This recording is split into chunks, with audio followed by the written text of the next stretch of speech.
Ito yung additional na hanap buhay sa bangus industry ng Dagupan. Kayo ang nagbo-boneless. Yes, sir. Nagbubunod kami. Ilang ganyan ang matatapos mo sa isang araw? Sir, bali, kumboy kami kasi sir dito. Korpo.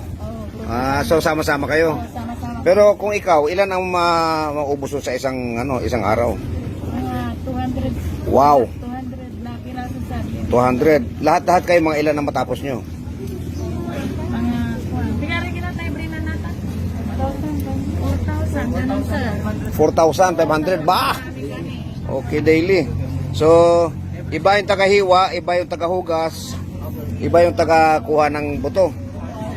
Ngayon, ito, yung buto na yan, saan nyo binibigay yan? Binibili yan? Sir, pag ginagawa rin namin Shanghai sir. Shanghai. Lumpiang Shanghai. Okay. Pati buto? Wah. Ha? Tatanggalin. Okay. So magandang hanap buhay ito. 4,500 pieces ha. Daily. Wow. So yan po ang negosyo nila. At may tagahugas. Grabe ang taba, no? Yan ang taba. Lumulutang yung taba sa tubig.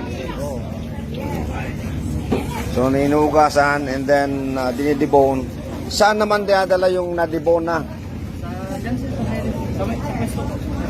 Binibenta rin. Okay. Hindi marinated ha. Ganyan lang. Minamarinate.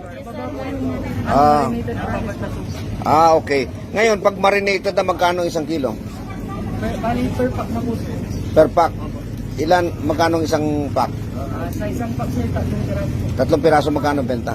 Depende rin po sa size. Yung large sir, nasa 120. 120. Mukhang nayari ako doon sa binili ko kanina. Napamahal. Ha? Yan ganyan, malalaki yan. 150 yan. 120 lang sir. 120, tatlo. Large size sir, malalaki. Mukhang nayari ako doon sa binili ko kanina. 300 yung bili ko. Sige. Sige. Okay. Salamat.